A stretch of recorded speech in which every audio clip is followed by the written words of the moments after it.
tous, bienvenue dans notre Zoom aujourd'hui en compagnie de Nicolas Conquier. Bonjour. Bonjour monsieur.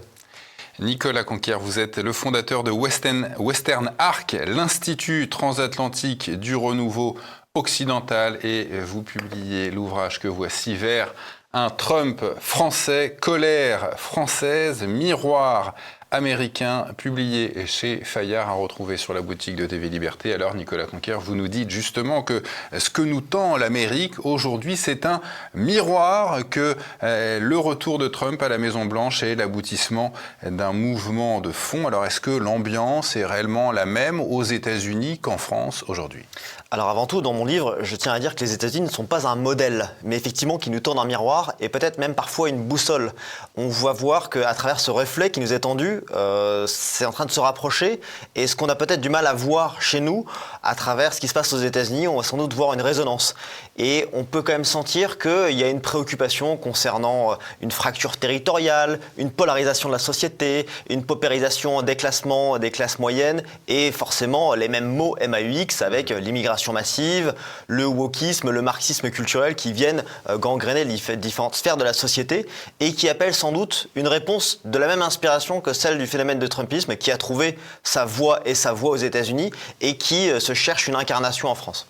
Alors justement, vous parlez de polarisation, on a assisté ces dernières semaines, ces derniers mois à des violences extrêmes qui ont mené à des morts, aussi bien aux États-Unis avec Charlie Kirk et en France avec Quentin Derenque. Est-ce qu'on assiste des deux côtés de l'Atlantique à une forme de guerre civile larvée ? Alors peut-être que ce sont les prémices, et évidemment il va falloir les dénoncer de manière à ce que ça ne se produise évidemment pas. J'avais été moi-même très affecté par l'assassinat en direct de Charlie Kirk. Il y a quelques mois, nous avions organisé en ce sens un hommage parisien qui avait mobilisé beaucoup de monde, et donc on avait fait venir des lanceurs d'alerte, des journalistes et des acteurs de la société civile pour dénoncer ce climat de violence et montrer que les menaces étaient les mêmes aux États-Unis qu'en France, à savoir cette extrême gauche qui vient déshumaniser ses adversaires, nazifier, fasciser à tout va et poser des cibles dans le dos. Donc le Charlie Kirk qu'on a vu aux États-Unis, est-ce qu'on allait en avoir un Charlie Kirk en France? Et est-ce que ce qui était Charlie il y a 10 ans l'était tout aujourd'hui? On a vu que c'était pas une affaire de savoir quand ça allait se produire, parce qu'on y a assisté il y a quelques jours, tout juste à Lyon, encore une fois sous cette violence politique qui est prônée, normalisée par l'extrême gauche, qui cherche à éradiquer ses adversaires idéologiques plutôt que de débattre avec eux. Donc effectivement, il y a ce climat qui est pré-insurrectionnel, parce que ces factions, ce bras armé de l'extrême gauche, que sont les mouvements Antifa, qui sont d'ailleurs catégorisés comme terroristes domestiques aux États-Unis, cherchent à intimider, censurer, faire pression ou éliminer leurs adversaires, dans une vocation aussi de torpiller toute forme de débat démocratique. Donc vous avez à la base cette violence politique qui s'exerce par le bras armé de certaines formations politiques d'extrême gauche, et par le haut, par une censure d'État qui vise à cadenasser le discours dans l'espace médiatique et également désormais dans l'espace numérique. Mais cette volonté de ce qu'on appelle l'ultra-gauche, de nazifier ses opposants, le nazisme étant considéré comme le mal absolu. Donc à partir de ce moment-là, on peut tout faire contre le mal absolu, y compris tuer les gens, quoi. Non seulement on peut, mais on doit. C'est-à-dire qu'il légitime, si vous avez quelqu'un qui a la réincarnation d'Hitler, moralement, vous devriez vous ériger contre tout péril fasciste, vous interposer par la force. Ça, il en va quasiment d'une forme de légitime défense, d'une certaine manière. Et ils se sentent animés, mais ils sont galvanisés par des responsables politiques et des relais d'influence qui sont irresponsables, parce qu'ils envoient en pâture et fracasser le crâne à 6 contre 1 à des jeunes au sol qui n'ont rien demandé, juste que d'avoir des convictions qui sembleraient quand même être la base dans le pays de Voltaire ou dans le pays du débat et de la raison, qui ne sont pas censés vous coûter votre vie quand vous avez 23 ans. Alors, vous dites aussi que Donald Trump a transformé le parti républicain et qu'il est devenu, ce parti, le remède à ce que l'américanisme avait produit de pire. Alors, qu'est-ce que c'était ce pire exactement? Et puis, quelle est la nouvelle orientation mise à jour par Trump? Souvent en France, on connaît des États-Unis surtout la caricature, à savoir la marionnette au guignol de l'info de George Bush ou Sylvester Stallone, vous savez, qui incarne ce côté rapace, financier, cynique, un monde vraiment purement des affaires où business is only business. Alors vous allez me dire, je vois pas où vous en venir, parce que Donald Trump, à côté son côté new-yorkais, promoteur immobilier, il incarne vraiment cette réussite flamboyante, outrancière et uniquement liée par le pouvoir de l'argent. En revanche, on voit qu'il y a des nouvelles orientations au sein du Parti républicain dont Trump n'est pas l'initiateur mais l'héritier. Ça s'appuie sur un courant qui a été porté par Alan Bloom, mais surtout à travers une figure politique de Pat Buchanan au début des années 90, qui lutte face à George Bush père à l'époque et qui oriente davantage une candidature tournée de l'idéologie, la civilisation, l'identité et de mettre en avant cette Amérique populaire qui, elle, n'attend pas de miracle, qui a une autre vision du rêve américain, qui est peut-être plus humble, mais tout aussi digne et décente.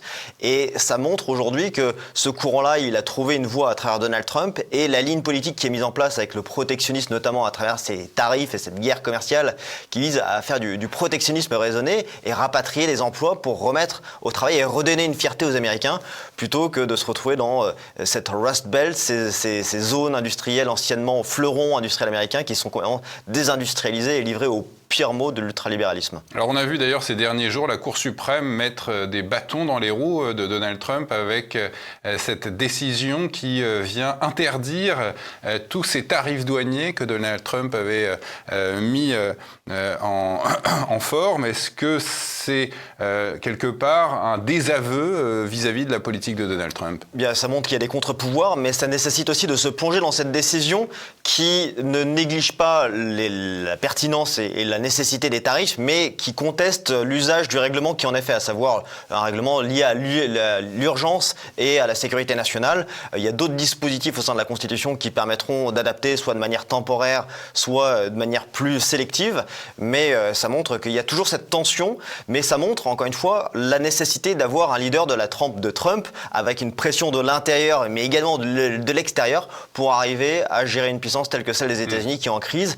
Et encore une fois, là aussi, on a exactement le miroir qui doit nous être tendu, à savoir que on peut pas juste céder aux injonctions, soit d'instances internationales, soit à la rue, qui va essayer de nous soumettre sa volonté, et que ça nécessite aussi d'être quelqu'un de pas trop chancelant et de pouvoir imposer son déterminisme et surtout son courage politique. Alors vous revenez dans votre ouvrage, Nicolas Conquer, sur la deuxième campagne de Donald Trump. Est-ce que vous pouvez nous expliquer la recette de son succès? Est-ce qu'il a fait différemment de la première fois? Alors, la campagne de 2016, il se présente un peu comme étant l'outsider de la politique et il remporte à la hussarde une primaire républicaine sur laquelle il y avait 16 candidats qui étaient tous du ténor du Parti républicain parce qu'il importe un nouveau style vraiment pugilatique d'une certaine manière. C'est-à-dire qu'il n'a pas cherché à contourner les primaires du fait de sa fortune. Au contraire, il y allait vraiment à la hussarde et par la suite de ça, il a permis d'unifier ce parti qui était assez fragmentaire, rappelons-le, après 2 mandats de Barack Obama. La thématique est tout à fait différente parce que certainement il a accepté de faire campagne face aux médias plutôt que d'être dans une phase de normalisation. Suivez mon regard par rapport à ce qui peut se produire en France. Mais ça, c'est la première campagne de 2016. Si je fais une avance rapide, en 2024, la question est tout autre. Sa notoriété, son bilan sont déjà connus, son style, ses outrances ne choquent plus ou enfin d'être surpris. Mais ce qu'il est parvenu à faire, c'est vraiment toucher le cœur des Américains à travers un nouveau médium qui est le thème, le mot-clé de cette campagne qui était celle des podcasts. Les podcasts, ça permet de toucher tous ceux qui vont s'informer ailleurs que par les médias traditionnels d'information, qui sont en perte de vitesse et en perte de crédibilité totale. Et avec ces audiences sur lesquelles on parle sur des formats longs, parfois trop longtemps, mais vraiment de manière sans filtre et assez sincère, on arrive à remobiliser parfois des gens qui sont complètement désintéressés, démobilisés politiquement, et on arrive à affiner aussi son discours en faisant un marketing électoral, à mon avis, plus pertinent. Et c'est une prime de risque parce que forcément, c'est le genre de truc où sur un entretien de 3h30, on peut peut-être déraper, mais on peut aussi créer un lien plus fusionnel avec les électeurs, qu'ils soient français ou américains.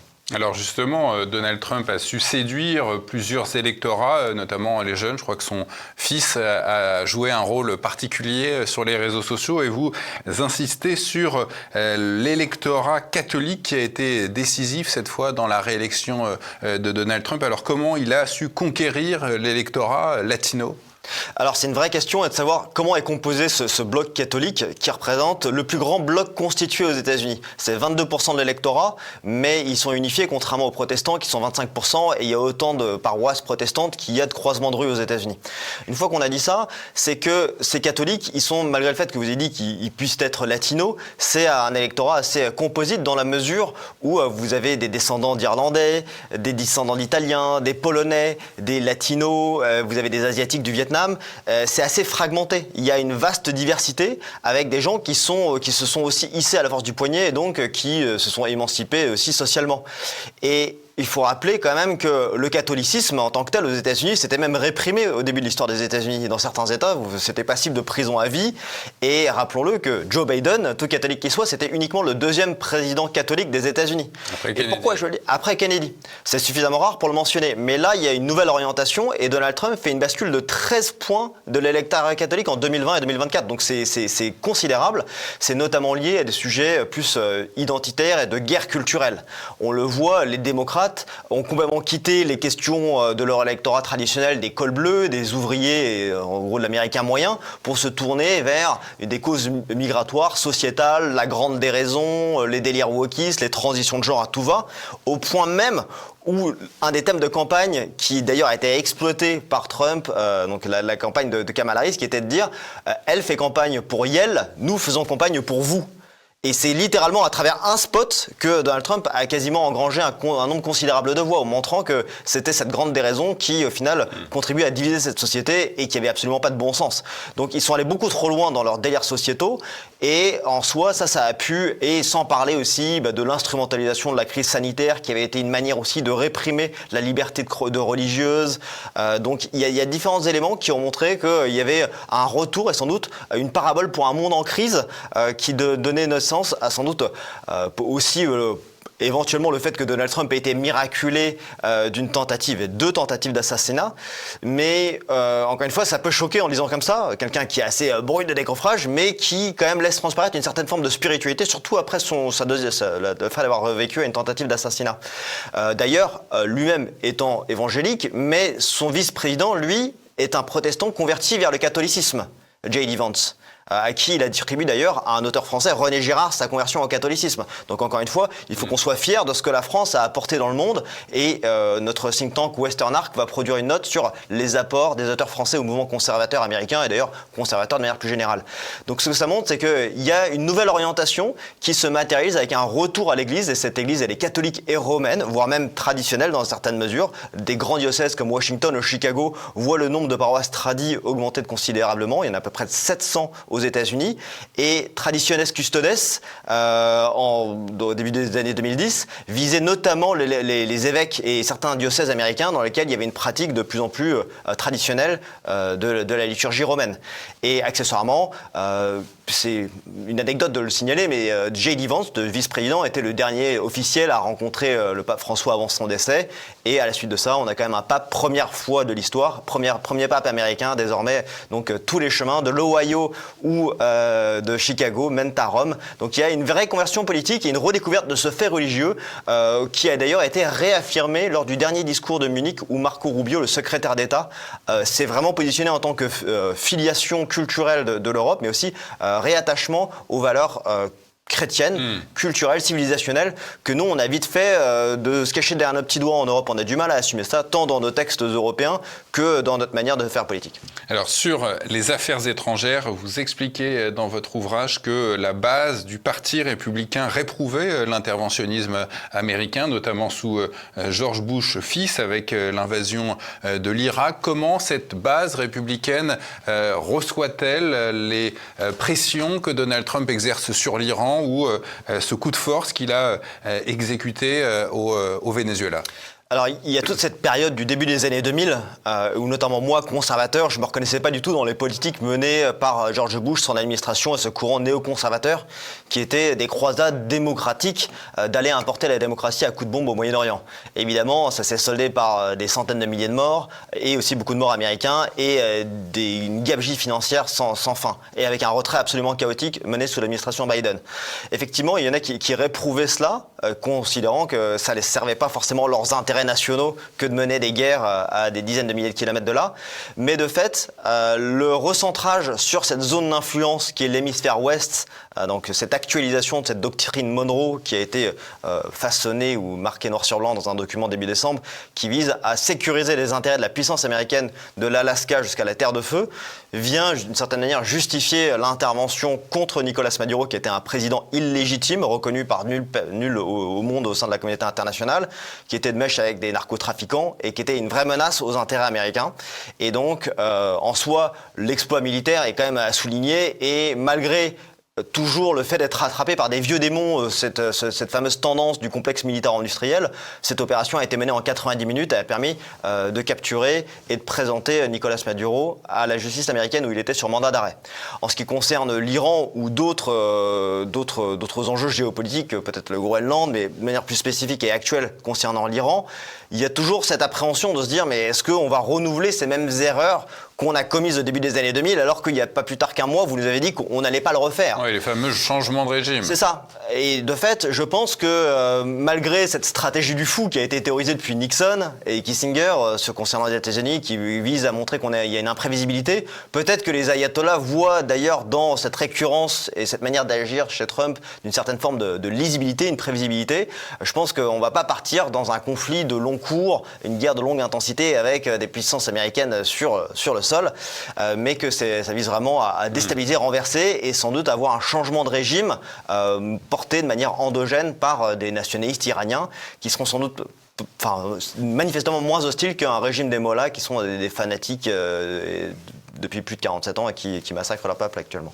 Alors à l'égard de l'Europe, Donald Trump ne cache pas une forme d'hostilité à l'égard des dirigeants de Bruxelles, Ursula von der Leyen, Emmanuel Macron, Monsieur Merz et puis Monsieur Starmer qu'il a pu ridiculiser comme ça. Est-ce que vous pensez que justement Trump offre à la France et à l'Europe une chance de se convertir maintenant que Trump se recule, le désengagement peut-être européen. Le désengagement, exactement. Je crois que c'est très intéressant la distinction que vous avez faite entre les dirigeants européens et les peuples européens. Il y a clairement ce mépris et cette hostilité vis-à-vis de ces élites technocratiques qui veulent toujours plus de fédéralisme bruxellois, qui sont critiqués à juste titre parce qu'ils ont mis en péril les peuples souverains européens dans lesquels les Américains se réclament d'une filiation affichée et une revendication de leurs origines. Donald Trump se présente comme un petit-fils d'Allemand et une petite-fille d'Écossaise. Donc ils assument clairement cet héritage-là, mais ils regrettent ce qu'a pu devenir l'Europe eu égard à certaines politiques catastrophiques, délétères, d'immigration massive et de délire environnementaliste et aussi de marxisme culturel avec le wokisme. Pourquoi c'est une opportunité et sans doute ça permet de mettre en application cette volonté gaulliste qui était de se dire à travers le désengagement des États-Unis en Europe, et là qui est de fait avec le retrait de certaines bases militaires en Europe, il y a une chance pour l'Europe, mais surtout pour la France, parce qu'en tant que patriote français, c'est ce dont j'ai envie d'assumer et de revendiquer, pour la France d'avoir une voix singulière et quasiment une portée messianique au sein des nations européennes pour apporter une autre voie plutôt que de chercher à se diluer dans une énième coalition des volontaires ou de mutualiser notre force de dissuasion nucléaire qui effectivement nous relèguerait à une puissance de troisième rang. Donc aujourd'hui, on peut choisir soit d'afficher les Français d'abord et rendre sa splendeur à la France, soit de se dire que à cause de l'Europe, on en est dans l'abîme et qu'il faut encore plus d'Europe pour résoudre. Enfin, c'est une mauvaise solution à un vrai problème. Donc effectivement, je pense qu'il y a une vraie opportunité, d'autant plus que, comme on disait, au sein du Parti républicain, on a vu le pire de ce que pouvait produire l'ultralibéralisme. Désormais, à la Maison-Blanche, avec le retour de Donald Trump, les patriotes et les souverains peuvent dire qu'il y a une opportunité de ce courant vraiment nationaliste qui est, à mon avis, un vent d'ouest qui peut être porteur et qui peut soutenir différentes initiatives, tant du point de vue potentiellement avec des conséquences électorales, mais surtout un courant culturel, civilisationnel qui peut nous animer sur des thématiques qu'on a parfois un peu reléguées. Comme vous l'avez dit, la droite française a oublié certains de ses marqueurs traditionnels sur des questions plutôt tant spirituelles que morales pour se concentrer sur des questions vraiment terre-à-terre, matérielles ou matérialistes. Peut-être que c'est pas la vocation du politique, mais la société, elle, doit faire sienne ces thématiques pour réhabiliter ce fait religieux et cette aspiration à une forme de verticalité. Alors justement, sur ce que vous évoquez à l'instant, vous l'expliquez aussi dans votre livre, Éric Zemmour a mené en 2022, pendant la présidentielle, une campagne que vous qualifiée d'idéologique, pendant que Marine Le Pen s'est plutôt occupée des aspects matériels comme le pouvoir d'achat et la sécurité. Pourquoi vous dites qu'en France, on ne peut pas faire les deux, on ne peut pas lutter contre sur ces deux thématiques ? Là, c'était un peu pour placer sur le spectre et de montrer des styles respectifs qui ont eu des succès et des limites. Je pense que sans refaire le film de 2022, dans une optique à l'avenir, il faut aller chercher une coalition plus large et sans doute trouver des thèmes qui puissent élargir nos chapelles. On ne peut pas juste se permettre de faire des campagnes pour nos bases, nos militants. Il faut toucher sur des thématiques qui iront au-delà de notre électorat qui a pu voter par nous, soit par résignation, soit par adhésion. Et le fait est qu'il faut une horizontalité dans le récit, mais une verticalité dans l'aspiration. Et parfois, c'est ce qui peut manquer. Et donc, ça demande d'ailleurs, en premier lieu, de trouver la bonne incarnation pour pouvoir porter ces thématiques-là. Alors justement, quel serait le portrait robot de celui ou de celle qui serait capable de réaliser la même performance que Donald Trump ? Est-ce qu'il doit, comme il l'a fait, s'appuyer sur cette société du spectacle qu'on a dénoncée par le passé ? Alors la société du spectacle, ça renvoie à des œuvres et des belles pages de littérature en France, mais ça aussi sans doute fait réponse à une soif d'incarnation face au théâtre d'ennui auquel se livre notre scène politique française. C'est un théâtre d'ennui sauf si une affaire n'en fait pas un théâtre de boulevard, donc c'est assez malheureux. Mais je pense qu'il y a cette nécessité de pouvoir réaffirmer une authenticité et qui pourrait quasiment être un critère présidentiable, de sortir un petit peu des éléments de langage et d'une forme de tiers d'heure pour afficher davantage de sincérité qui, à mon avis, peuvent sans doute se faire par des gens qui sont beaucoup plus enracinés, qui assument ces appartenances. Donc, quelqu'un qui sortirait, qui ne viendrait pas du sérail, qui ne viendrait pas d'un parti politique. Alors c'est la vraie question. Est-ce que le mandat est un peu une lettre écarlate ou une flétrissure et qui pourrait entraver ou obstruer les chances de l'emporter ? Pas si sûr. Je pense que c'est une vraie connexion et à la fois une légitimité intellectuelle peut être nécessaire, mais d'être enraciné et d'avoir une proximité notamment avec cette France périphérique qui est méprisée, conspuée, oubliée, pourrait être aussi une vraie force pour arriver à réconcilier la France des cœurs des centres-villes et des élites mondialisées et des périphéries avec cette ruralité traditionnelle et ce pays réel qui ont besoin d'être entendus ou qui vont se faire entendre si on refuse de les écouter. On attend une deuxième salve de révélations concernant le dossier Epstein à Washington. Est-ce que vous pensez que ces révélations pourraient avoir des conséquences sur la France ?